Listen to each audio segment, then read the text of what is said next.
महाराष्ट्रात जातीच्या राजकारणाला बाळासाहेब ठाकरेंनी सुरुवात केली, मात्र उद्धव किंवा आदित्य ठाकरेंनी कधी जातीचं राजकारण केलं नाही, इम्तियाज जलील यांचं विधान. गोवंडीतील शिवाजीनगर भागामध्ये डंपरनं चिरडून चौघांचा मृत्यू, चालक ताब्यात. संतप्त जमावानं घाटकोपर मानखुर लिंक रोड रोखल्यानं पोलिसांचा लाठीचार्ज, काही नागरिकांना ताब्यात घेतलं. मुंबईसह कल्याण डोंबिवलीमध्ये जोरदार पाऊस, रस्त्यावर गुडघाभर पाणी साचल्यानं नागरिकांची तारांबळ, मोठ्या प्रमाणात वाहतूक कोंडी. पुण्यात लवासाकडे जाणाऱ्या मुठा घाटामध्ये पावसाची धुवाधार बॅटिंग, घाटातील दगडमाती वाहून गेली. मुसळधार पावसामुळे पुणे कोलाड महामार्गावरील पौडजवळ मुख्य रस्त्यावरून पाणी.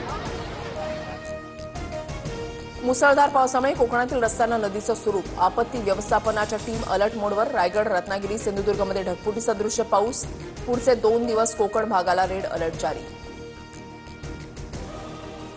रत्नागिरी जिल्ह्याला रेड अलर्ट, पालघर, ठाणे, रायगड, पुणे, सातारा, कोल्हापूर, सिंधुदुर्गमध्ये ऑरेंज अलर्ट जारी, तर मुंबईसह संपूर्ण विदर्भामध्ये येलो अलर्ट. मुंबई लोकलमध्ये तिकीट काढूनच फर्स्ट क्लासमधून प्रवास करा, अन्यथा दंड भरावा लागणार. फर्स्ट क्लासमध्ये उद्यापासून केंद्रित तिकीट तपासणी मोहीम.